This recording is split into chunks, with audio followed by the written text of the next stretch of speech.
basically, we talked about electron configuration last period, yeah? That's fairly confusing stuff, isn't it? Yes. Yeah. That's such a good answer. That's a very good answer. It is seemingly really confusing, right? And then, my God, it's like I paid you to say that. I want you to know I paid her to say that. But after you sit and do the homework, I paid you with appreciation.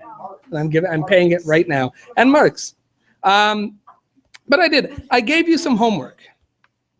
And it should be very straightforward, right? We said that basically, we are learning a more complex system of how the orbitals work, right? Up till now, we've said there's a first orbital, a second orbital, a third orbital, and we're still saying that's true, right? Explaining that, well, that is true, it's a bit more complicated than that, right? Which is that the first orbital and the second orbital and all these actually contain inside them a bunch of different kind of complicated orbitals. The diagram I gave you was here, right side up. I'm not going to go through all these because I put the solutions online. Did everyone see that? Yes. Sure. Which one? The second part, 8. Okay. They're all numbered, so number 8. Great. Okay. So nobelium. Let's actually do this one, shall we? Let's take a look. First things first. What is the atomic number of nobelium? 102. It's this guy right here. Right? Okay. Like, why did it skip one below this RN? Because that's supposed to be in the periodic table. Yeah, okay, that's a great question. The reason is, if you look, and actually, that lends itself really well to what I was going to show you today, if I may. The periodic table I was looking at was different than that one, because there was something below RN. Yeah, let me show you. I put up a little link here on your OneNote where it says more practice. Actually, I didn't put it up yet. I put it in the other class and didn't copy it to yours. So I'm going to do that right now. Okay, so I put this little link online just yesterday, and it's a great resource. It's a website called P-Table. And they have an interactive periodic table. Wow, your friends. Can everyone see that? And the cool thing is, it has this orbital setting. Can everyone see that? The link to that setting. And if you look, if you click any element, it shows you its electron configuration. It shows it written out here, but what I like is it shows you energy diagram filled up. So if you look, it shows you that if we go to, and what you asked about nobelium, right? If you look, it shows you that it's got a full 1s orbital, but look, this is what's really cool. And by cool, I mean not cool per se, but let's say, because that seems like a sciencey word. If I click 1s, it shows me orbital has an n value of 1 because it's in the first orbital, value of 0. And what's that mean? I don't know what these mean. What's the L value tell you? It tells you the type of subshell. And a 0 is what type of subshell? An s orbital. Good. So that L value tells you it's an s orbital. And then the m is 0 because there is only one real orbital in the s, right? It's just a single orbital. Whereas the 2p, it tells me that we're now in n equals 2. And L equals, L equals, which is what type of subshell now? A p orbital. And then it's telling me I'm in the middle one. It's telling me I'm in m equals 0. If I went to tell me m equals -1. If I go to the right one, it's 1. See that? Now, it doesn't go electron by electron. It just tells you about the real orbital. But still, it shows you the quantum number of every single. And then it shows you what its three-dimensional shape is like, which you don't need to know, but it's pretty funky. Like, look at that guy. Looks like a space station, I think. Doesn't it? Doesn't it kind of look sci-fi? Anyway, so this is a great resource, I think, to visually see how these work, but it also shows you something else. Do you see the color coding? What do you notice about, well, actually, let's start with, what was shorthand notation? So if let's say we went and looked at potassium. Potassium is 1s2, 2s2, 2p6, 3s2, 3p6, 4s1, right? That's its electron configuration. And you can actually see here, drawn out, where all of the arrows go. It has a full 1s. That takes care of 2 electrons. That has a full 2s. Then it's got a full 2p, which is 6 electrons. Then it's got a full 3s. Then it's got a full 3p. And then finally it has a 4s, which only has 1 electron in it. Can everyone see that?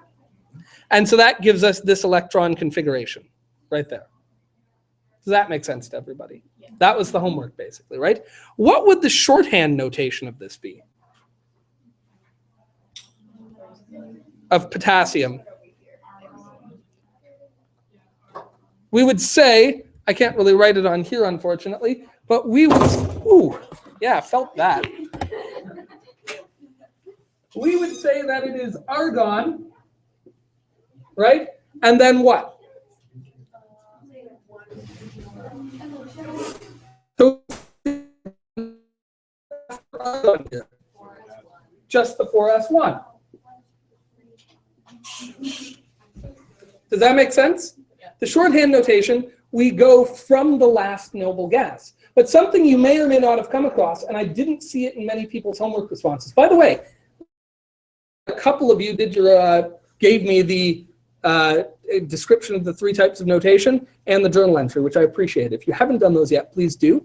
But I got a really good turnout, which was nice, in stark contrast to my second period. No, not that. But I want you to look and see if you can notice something. If we start with helium, the first noble gas, it has a full s orbital, right? Because it's part of the first shell. But then neon has a full 2p. Argon has a full 3p. Krypton has a full. Xenon has a full. Radon has a. But it has a full 6p. And Ananoctium. It has a name now. I know it does, but it's not on here. It has a full 7p. Yeah. See, why for Nobelium, why didn't we go to that one? And like, why did Because if you look at Nobelium, Nobelium isn't after 118, it's before 118. It goes here in the table. Does that make sense? 118 is the last. So if you look, do you see these gaps here? These things fit into the table right here. They're inside the table. They're not underneath. We draw them underneath because otherwise the table would have to be enormous, super wide. So to prevent the table being enormously super wide, we draw them underneath. But really, the periodic table should actually just be really long. And you see how there's a gap here between like beryllium and boron? There should be a second step like that, another big gap. But it would just be a little cumbersome to work with, so they put them in underneath. But really, it should look like an even bigger step gap. Does that make sense? Wow, I said something and it made sense. I'm shocked. But I want to look, all of the noble gases have obviously full orbitals, but specifically their valence orbital is always a p. In fact, if you look, everything in this block, its valence is always a p orbital, right? The valence in this section is always a d orbital. The valence in these two families is always an s orbital. And the valence in the lanthanide series here is always an f. There's exceptions. There are exceptions. And I want you to be clear about that. Sometimes when you do the orbital configuration following Aufbau's principle, it won't match the actual one. That's because everything we teach you in chemistry is a carefully orchestrated lie. All right? Everything we teach you is a carefully orchestrated simplification. So there are exceptions, absolutely. But in general, this is a great place to see a visualization of what you're working on. It's also a great place to quiz yourself, all right? Here's my rule of thumb. Don't consider yourselves to really understand electron configuration until you can say for 5 in a row, pick 5 random atoms. Don't go deep down in the periodic table because it does get weird. Stick to kind of relatively early. Ask yourself to figure out the electron configuration. Ask yourself to write that in shorthand notation and compare it to this. If you get the same answer, you're doing good. If you get a different answer, you need more practice. So again, if you get a different answer way down here, it may be that it is exceptional. That follows slightly different rules than we've shown you thus far. But does that make sense? Any questions about electron configuration? Any questions from the homework you want me to go through? By the way, I won't give you the diagram of Aufbau's principle. All right, that diagram where we go like 1s, 2s, 2p, 3s, 3p, 3d, 4s, 4p, 4d, 4f, 5s, 5p, 5d, 5f, blah, blah, blah. And then we draw the lines through it to figure out the order in which we fill the orbitals, right? I won't give you that, but I'll expect you to be able to use it. Does that make sense? So make sure that you can recreate that, okay? It's very straightforward, but just be aware it won't be on the test, won't be on the exam. That's something you're expected to be able to produce. All right? Yeah. The test for this unit will be not at the beginning of next week, but the first day of the week following that, now that we have had a snow day. All right? And we're going to move at a clip. Now I want to, if nobody has any other questions about this, I do want to make one note, which is on Friday of this week. We won't have a test, but we are going to have a quick quiz. And I'll tell you right now what's on it. I'm going to give you 3 different elements. I'm going to tell you that I want you to draw a diagram showing the electron configuration. I want it written out in electron configuration notation, and I want the shorthand notation based on the noble gas, which you'll sometimes see called noble gas nomenclature too. So I'm just going to want all 3 for them. So a diagram is like the boxes that we did with the That's right. Yep. And that's all it's gonna be on the quiz? That's all that's going to be on the quiz. 3 things. Show me the configuration. What is it? Friday. So it's a very straightforward quiz. It should be an opportunity for, should be an opportunity for everyone to get perfect, but make sure you know it by then. Make sure you come for help if you don't. Okay?